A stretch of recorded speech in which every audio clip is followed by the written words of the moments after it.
Kabar penting untuk seluruh KPM PKH dan BPNT mulai hari ini tanggal 17 Mei 2025. Nah, kira-kira ada informasi apa ya? Simak dan dengarkan baik-baik. Saya ketemu penerima manfaat, memang sebagian yang di desa ini aja. Kita ingin ngajak mereka untuk bisa mau lebih maju.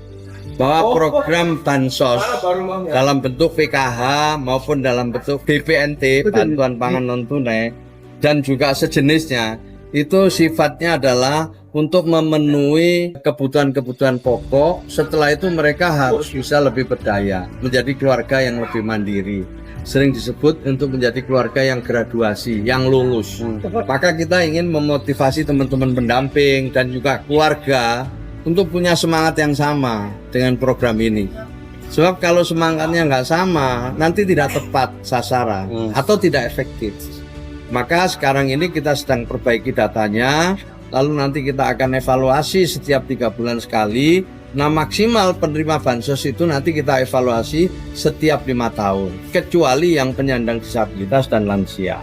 Tapi bagi yang usia produktif, mereka mestinya harus bisa bekerja ya, atau paling enggak membuka usaha. Ini yang kita harapkan.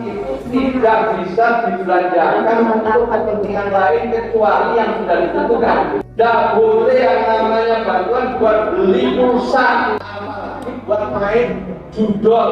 Saya dengan Pak Wamen keliling ke berbagai tempat untuk temu langsung dengan KPM, keluarga penerima manfaat.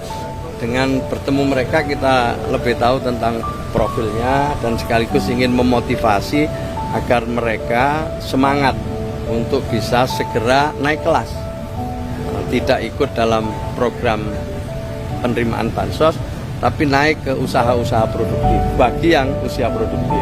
Kecuali yang lansia atau penyandang disabilitas, ya tentu kita akan terus berikan dukungan dalam perlindungan dan jaminan sosial. Tapi bagi yang produktif kita dorong untuk supaya mereka mau ikut program pemberdayaan.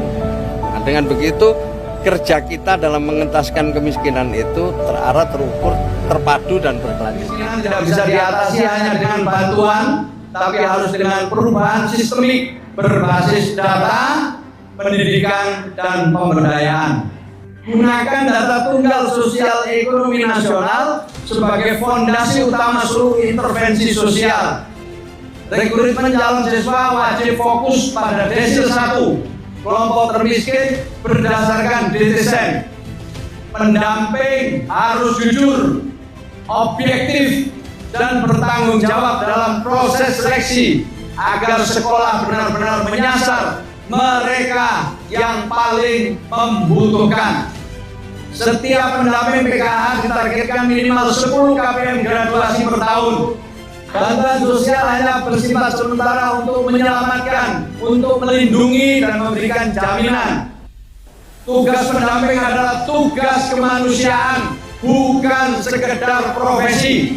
Dengan DTSEN sebagai peta jalan, sekolah rakyat sebagai terobosan, dan bansos sebagai jembatan, mari kita pastikan bahwa yang miskin hari ini akan berdaya dan merdeka esok hari. Sekalian, sesuai arahan Presiden, kita memang harus merubah paradigma dulu. Kalau dulu kita lebih kuat pada linjamsos, social protection, lebih pada perlindungan dan jaminan sosial.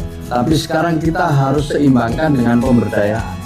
Jadi kita harus merubah paradigma. Bansos itu sementara, berdaya itu selamanya.